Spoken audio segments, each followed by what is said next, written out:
I guess if you just imagine for a second with me perhaps the group of people who are gathered around Jesus in this moment, people like us who've been called out of so many different spaces and places, so many different walks of life, and they've had their lives wrapped up in this idea of who Jesus is over such a long period of time now.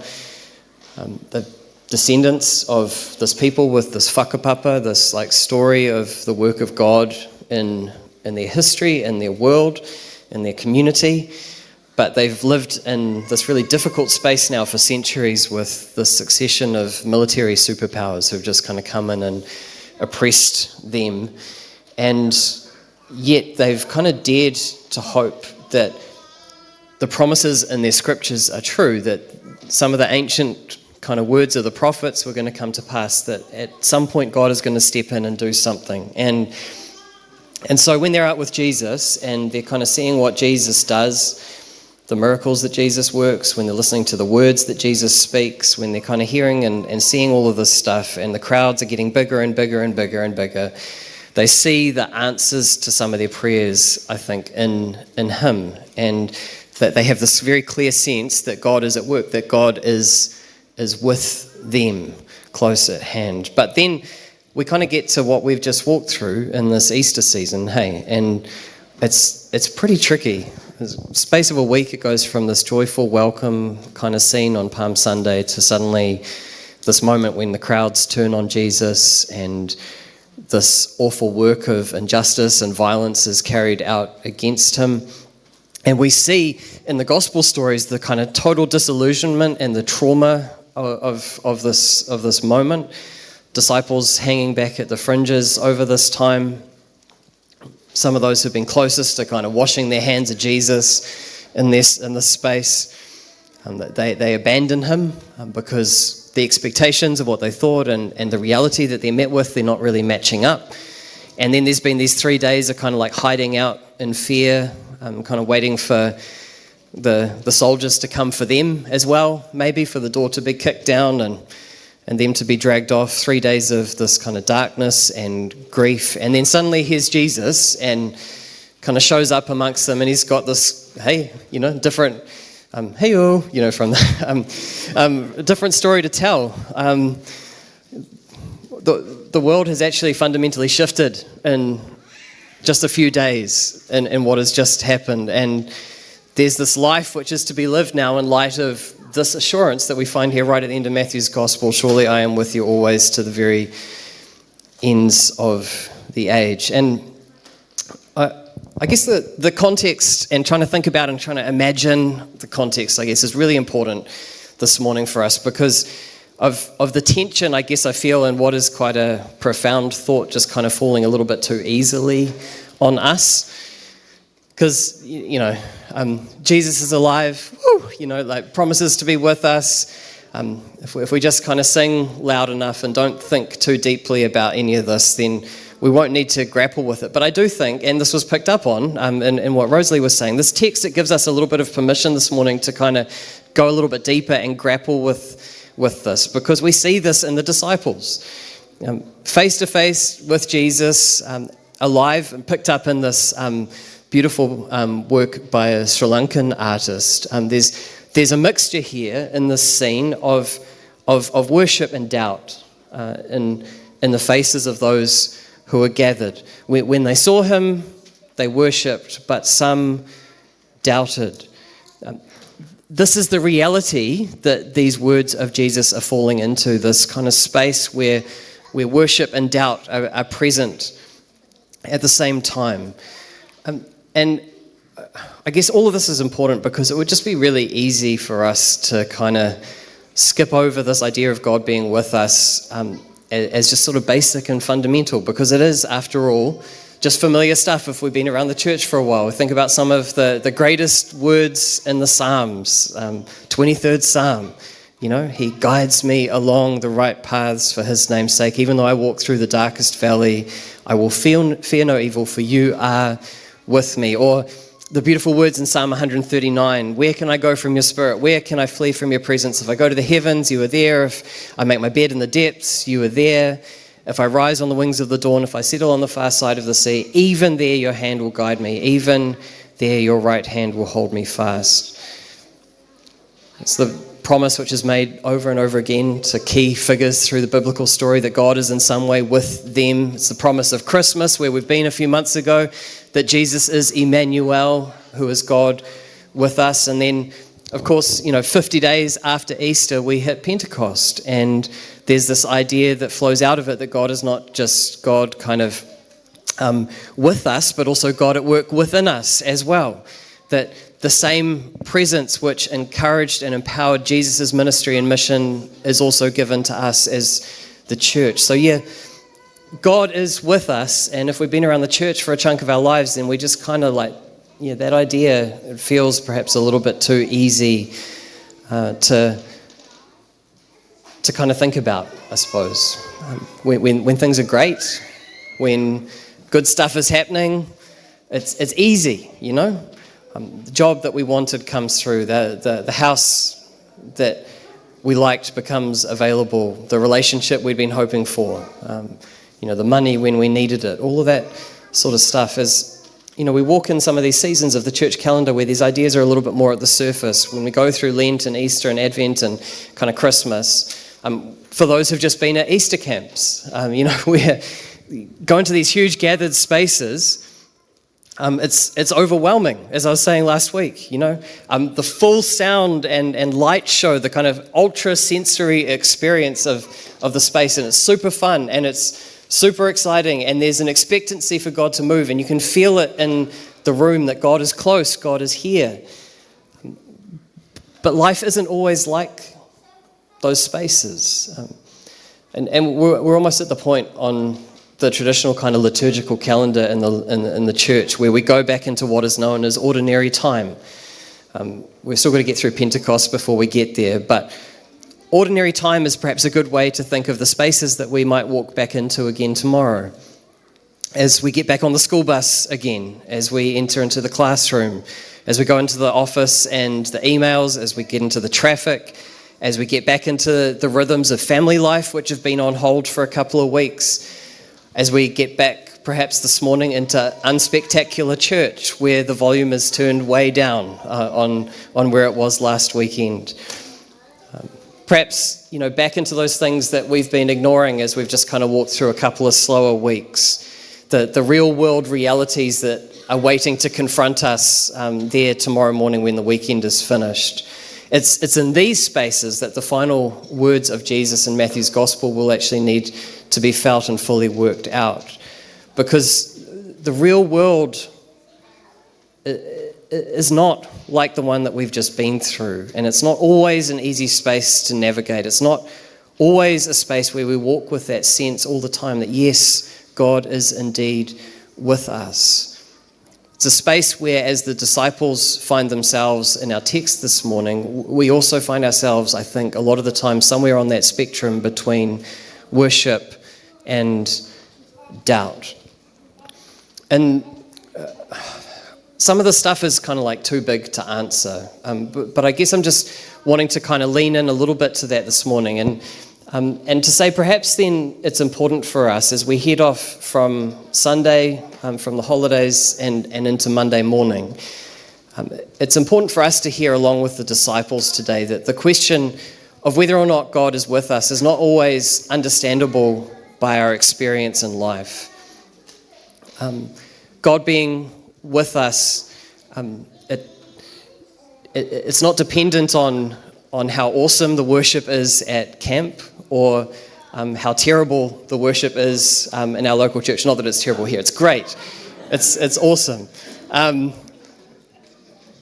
It's not always discernible by whether the sun is shining or whether, like it is today, clouds have gathered and rain is falling. It's not discernible by our experience in life. Good things or bad things happening to us are not evidence either for or against the presence of God here with us. And I think also, perhaps even more so, for us to get our heads around this morning, that the fact that the assurance of God with us doesn't mean that life will always be for us as we would hope it to be. It doesn't always mean that if God is with us, that things will be great, that things will go the way we want them to. I love the way one author puts it. She says, if the question of whether God is real or not, or of whether God is kind or indifferent, is determined solely by the balance of joy and sorrow in our lives or in the world, if it's determined by that, then we'll never be able to say anything about who God is and what God is like, because the evidence is frankly inconclusive. If we approach God in this way, it becomes a never-ending game of poker, she says. For every breathtaking splash of a whale's tail, I raise you a forest fire, obliterating acre after acre.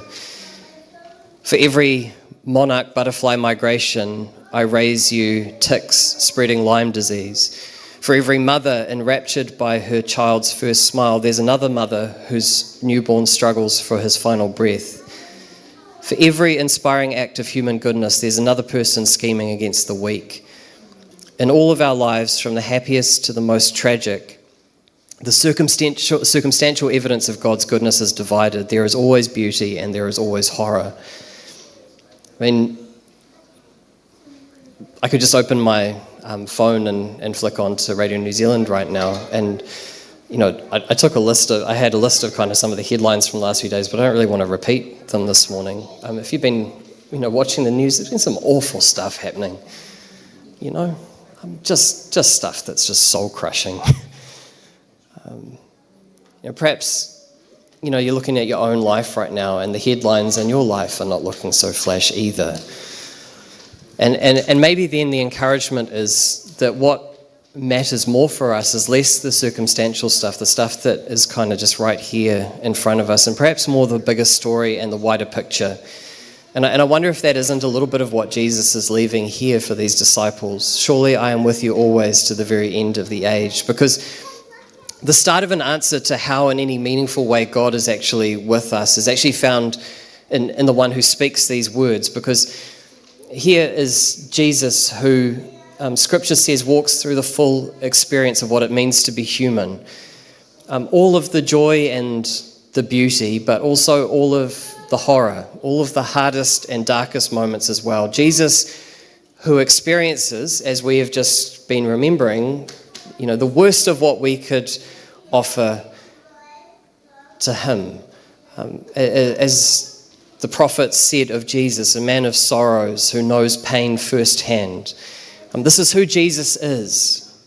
Jesus is God who relates to what we experience in life fully and completely. He experiences the full spectrum just as we do as well.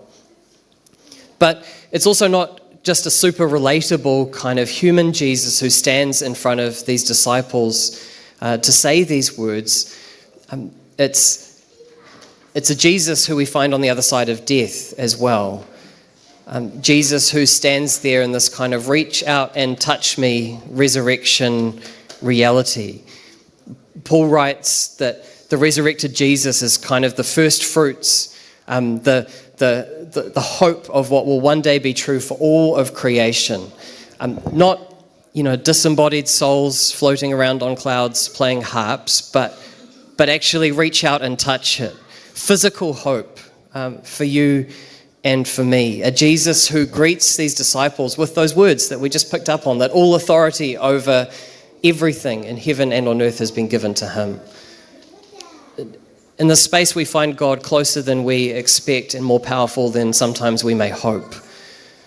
And he comes to tell a story, to re-narrate our reality, I guess, of what is true over and under all things. And perhaps, that is what Jesus is in fact pointing to here as well, when he says, surely I am with you always to the very end of the age, because there is a bigger story to sit back into.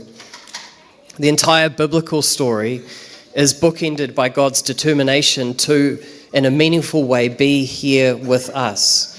From creation in the beginning to the very end, in which all things reach their conclusion in God's home being with us. Behold, Revelation says, the dwelling place of God is with man, and he will dwell with them, and they will be his people, and God himself will be with them. The assurance of God being with us it has an ultimate end. That's where all of these things are heading. There's this inevitable conclusion in the biblical story where there are no more tears in eyes, and there is no more death, and there's no more mourning, and there's no more crying or pain. All those things, Scripture says, will one day pass away.